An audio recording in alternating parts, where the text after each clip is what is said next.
Hi friends, இன்றைக்கி easy super tasty and ஜூஸியான ஒரு chicken 65 எப்படி பண்ணுறதுன்னு பார்க்கலாமா? அதுக்கு 1/2 kg போன்லெஸ் சிக்கன் எடுத்துக்கோங்க. அதில் ஒரு முட்டை, ஒரு பேக்கெட் சில்லி சிக்கன் மசாலா, அது கூட 1/2 lemon, 2 teaspoon cornflour, 1/2 teaspoon garam masala, 2 teaspoon தயிர், தேவையான அளவு உப்பு, 1/2 டீஸ்பூன் இஞ்சி பூண்டு பேஸ்ட்டு, 1/4 டீஸ்பூன் மஞ்சள் தூள், 1 டீஸ்பூன் போல் மிளகாய் தூள் சேர்த்து நல்லா மிக்ஸ் பண்ணிக்கோங்க. எல்லாம் மிக்ஸ் பண்ணி மேரினேட் பண்ண வச்சுருங்க. மினிமம் 1 ஹவராவது இருக்கணும். நான் 2 ஹவர் கழித்து தான் ஃப்ரை பண்ணேன். ஆயில் நல்லா ஹீட் ஆனதும் 1 by 1 ஆட் பண்ணிக்கோங்க.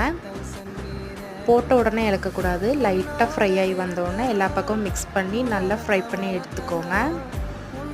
அவ்வளோதாங்க, சூப்பர் டேஸ்டியான சில்லி ரெடி. கண்டிப்பாக ட்ரை பண்ணி பாருங்கள்.